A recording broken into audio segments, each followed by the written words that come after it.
அடுத்ததா எல்லாருக்குமே ஆன்ட்டி சீர்வரிசை கொடுப்பாங்க. மணமக்கள் எல்லாரும் ஜோடியா வந்து வாங்கிக்கங்க. ஆதி, இப்படி வந்து நில்லு. உன் கல்யாணத்துக்காக தான் இதெல்லாம் பண்றோம். மித்ரா, நீ எங்க நிக்கிற? போய் ஆதி பக்கத்துல நில்லு. சரிங்க ஆண்டி.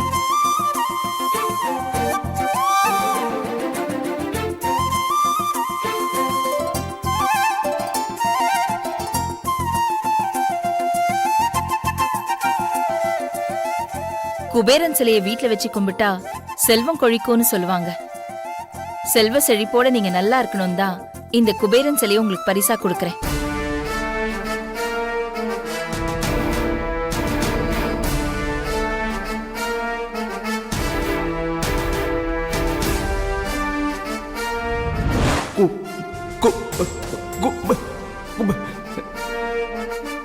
குபேனா,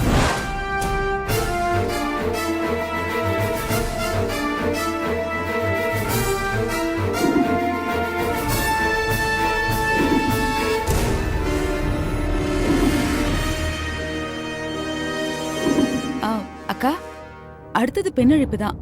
நலங்க ஆரம்பிச்சிடலாமா? சரி, ஆரம்பிச்சிரு. சரிங்கக்கா.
வனஜா அம்மாவா?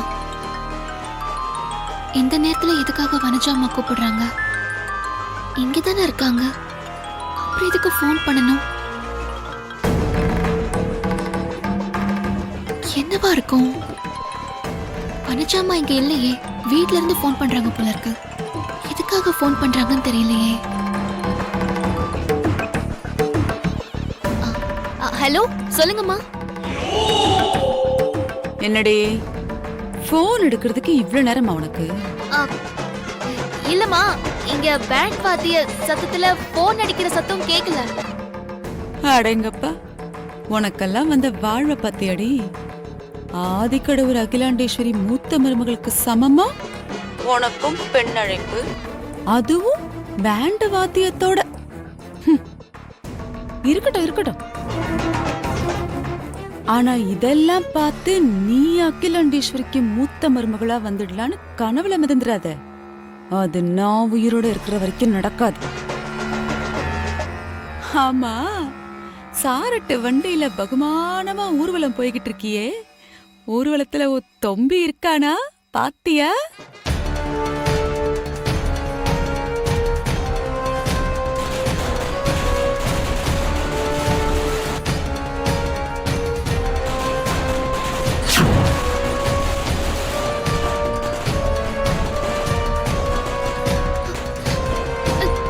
கணேசா,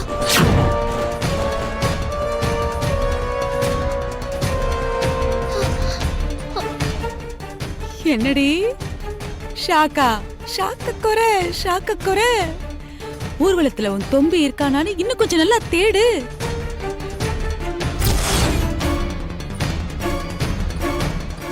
என்ன இருக்கானா? என் தம்பி எங்கம்மா? அவனுக்கு என்ன ஆச்சு? பதட்டப்படாத, உன் தம்பி என்கிட்டதான் இருக்கான், நல்லபடியா இருக்கான். அவன் நல்லபடியாவே இருக்கணும்னா, உயிரோடு உன்கிட்ட வந்து சேரணும்னா அது உன் கையில தான் இருக்கு. அம்மா, என் தம்பியை ஒண்ணும் பண்ணிடாதீங்கம்மா, அவனை விட்டுருங்க.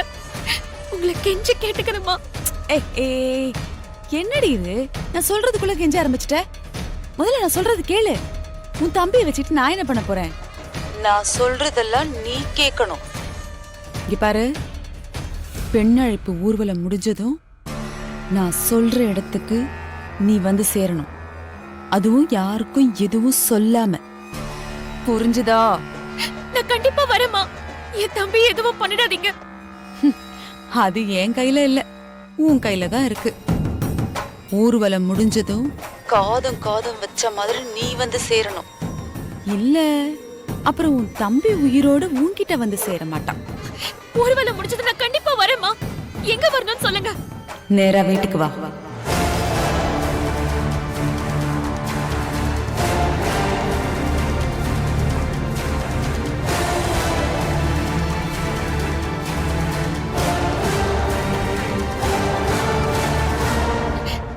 சரிம்மா, கண்டிப்பா வந்துடுறேன். ஏய், மறுபடியும் சொல்றேன், இந்த விஷயம் காதும் காதும் வச்ச மாதிரி இருக்கணும். ஊர்வலம் முடிஞ்சதும் கப்சிப்னு உன் வாயை மூடிக்கிட்டு நேரா என்ன தேடி வரணும். இல்ல அப்புறம் உன் தம்பி உயிரோட உன்கிட்ட வரமாட்டான். புரிஞ்சுதா? சரி, வந்துடுறேம்மா, வந்துடுறேன். வந்து சேர்.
ஆதி, கல்யாண வேலை ஏகப்பட்டது இருக்குது. அதெல்லாம் விட்டுட்டு ஏன் இப்ப நம்ம தீபக் ஆபீஸ் வந்திருக்கிறோம்? அன்னைக்கு மித்ரா பத்தின ஆதாரத்தை தேடி எடுக்கிறதுக்குள்ள அம்மா கிட்ட இருந்து கால் வந்துருச்சு. ஸோ அவசரமா எல்லாத்தையும் விட்டுட்டு போக வேண்டியதா போயிடுச்சு. பட் அந்த ஆதாரத்தை எப்படியாவது கண்டுபிடிக்கணும். அன்னைக்கே முழுசா தேடிட்டோமே ஆதி, அதான் ஆதாரம் எதுவும் கிடைக்கலையே. தீபக் குபேரன் சொன்னது நம்ம ஆளோட பேருன்னு நினைச்சிட்டோம். அது ஏன் ஒரு பொருளா இருக்கக்கூடாது? என்ன ஆதி சொல்ற? வீட்டிலலாம் வாஸ்துக்காக குபேரன் சிலை வச்சிருப்பாங்கல்ல. ஆமா ஆதி, நீ சொல்றதும் கரெக்ட் தான். அந்த மாதிரி தீபக்கும் எதனா ஒரு குபேர சிலை வச்சிருந்தா மித்ரா பத்தின ஆதாரத்தெல்லாம் அது கீழே வச்சிருக்கலாம்ல. நீ நினைக்கிறது 100% கரெக்ட் ஆதி. சரி வா, தேடி பார்க்கலாம். ம். வணக்கம் சார். ஐ, அன்னைக்கு முழுசா தேடி பார்க்க முடியல. கால் வந்துச்சு, அதான் பாதியிலே போயிட்டேன். இன்னைக்கு கொஞ்சம் தேடி பார்த்துறேன்னு. ஓகே சார், வாங்க சார், தேடி பார்க்கலாம். போலாம். வாங்க சார், பாருங்க சார். ஒரு 5 நிமிஷம் வந்துடுறேன். ம்.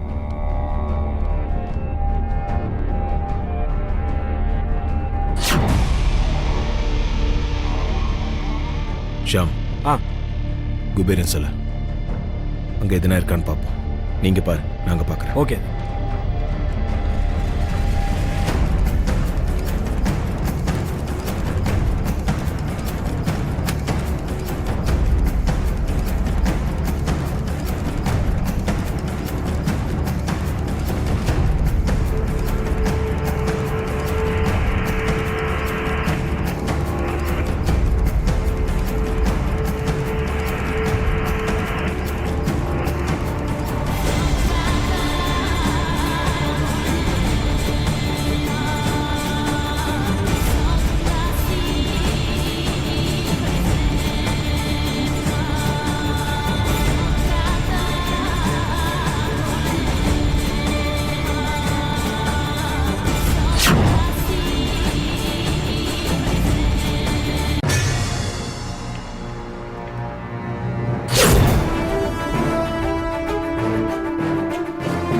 ஷாம்,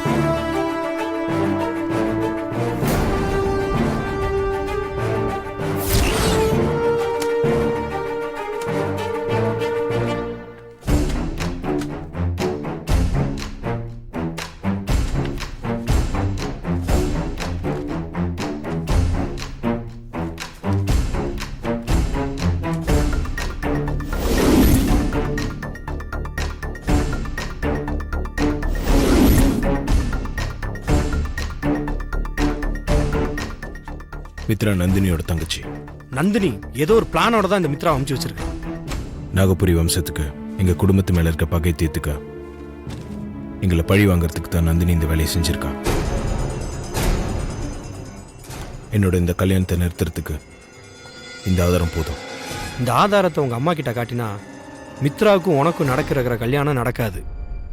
மித்ரா வீட்டை விட்டு அமுச்சிருவாங்க. அதெல்லாம் ஓகே தான். ஆனா பார்வதியை மருமகளை ஏத்துப்பாங்களா? நந்தினி, மித்ரா இவங்க 2 பேரும் என் குடும்பத்தை பழிவாங்க பண்ண துரோகத்தையும், பார்வதிக்கு எங்க குடும்பத்து மேல உள்ள விசுவாசத்தையும், அவ இது வரைக்கும் செஞ்சிருக்க தியாகத்தையும் அம்மா கிட்ட சொல்லி அம்மாவை சம்மதிக்க வைப்பேன். உங்க அம்மா மனசு மாதிரி பார்வதியை மருமகளா ஏத்துக்கிட்டா சந்தோஷம்தான். ஆனா ஏத்துப்பாங்களா? அம்மா கண்டிப்பா மனசு மாறிடுவாங்க. எனக்கு அந்த நம்பிக்கை இருக்கு. போலாம்.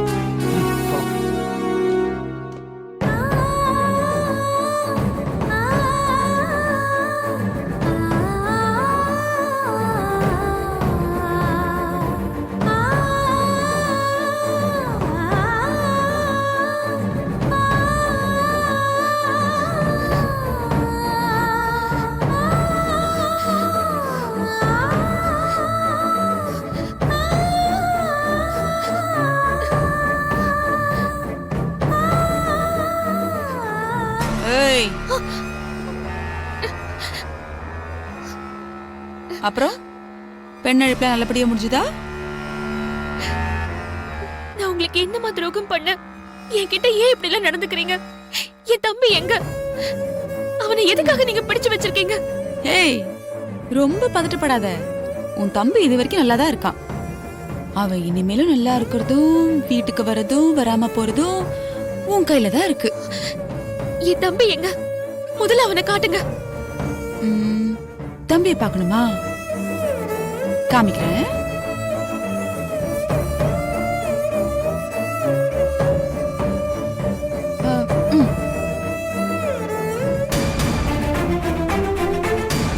Ganesha,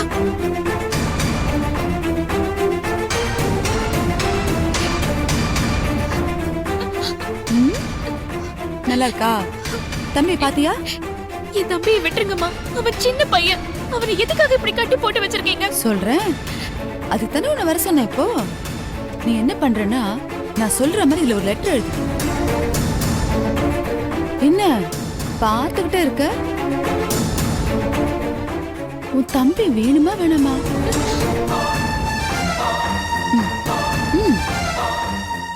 good girl. வணக்கத்துக்குரிய அம்மா அவர்களுக்கு உங்கள் சமையல், அது நல்ல பதவியோ வேணாம், உங்கள் வேலைக்காரி பார்வதி கண்ணீருடன் எழுதிக் கொள்வது என்ன? ஏய், என்னடி எழுத சொல்லி நோட்டும் பேனாவும் கொடுத்தா ஏன் முகத்தையே பார்த்துக்கிட்டு இருக்க? என்ன உன் தம்பி உயிரோட வேணுமா வேணாமா? உனக்கு உன் தம்பி மேல இருக்கிற பாசம் அவ்வளவுதானா? சரி, கூட பிறந்த அக்கா உனக்கே பாசம் இல்ல, எனக்கு என்ன? அப்போ முடிச்சு விட்டுரும்.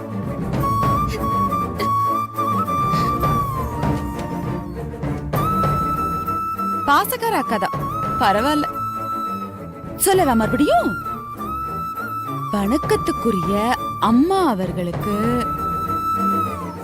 உங்கள் வேலைக்காரி பார்வதி கண்ணீருடன் எழுதிக் கொள்வது. நான் இங்கு வேலைக்கு சேர்ந்ததிலிருந்து பெரிய ஐயாவை உயிருக்கு உயிராக காதலித்து வருகிறேன். ஆடங்கப்பா, அது என்னடி அவ்வளவு பெரிய ஷாக்கு? நான் என்ன இல்லாததியா சொல்லிட்டேன்? இருக்கிறது தானே. எனக்கு இந்த விஷயம் தெரியும். ஆனா லெட்டர் எனக்கு இல்லையே, அகில் அக்காவுக்கு. சொல்ற பொய்ல பாதி உண்மை இருக்கணும். அப்பதான் போய் கூட உண்மை மாதிரியே தெரியும். இப்போ நீ ஆதிய காதலிக்கிறது உண்மைதானே? அதுதானே நான் எழுத சொன்னேன். எழுதுடி.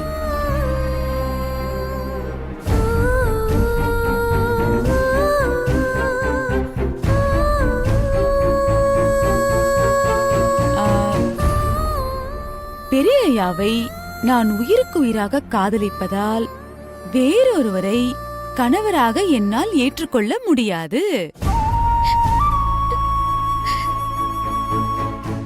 அதனால்தான் ஒவ்வொரு முறையும் என் திருமணத்திற்கு நீங்கள் ஏற்பாடு செய்த போதெல்லாம் நான் வேண்டாம் வேண்டாம் என்று மறுத்து வந்தேன்.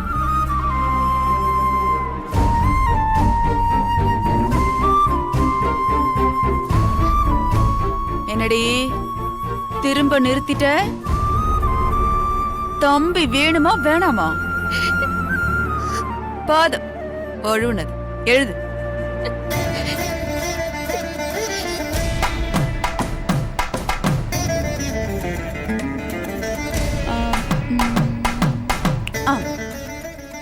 மனதுக்குள் பெரியய்யாவை கணவராக நினைத்து வாழ்ந்து கொண்டிருக்கும் என்னால் நீங்கள் எனக்கு பார்த்து வைத்திருக்கும் மாப்பிள்ளை பாலாவின் கையால் தாலி கட்டிக்கொள்ள முடியாது.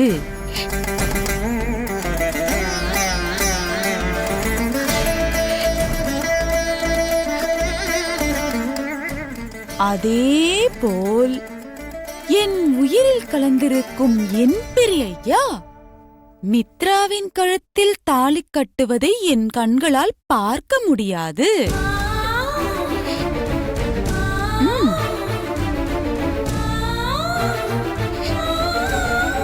இத்தனை நாளும் பெரியய்யா என் கழுத்தில் தாலி கட்டுவார், அவருடன் சேர்ந்து வாழ்ந்து விடலாம் என்று நினைத்துக் கொண்டிருந்தேன்.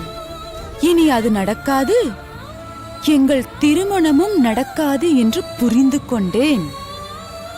ஆகையால் நான் இந்த வீட்டை விட்டும் ஊரை விட்டும் ஒரேடியாக போகிறேன்.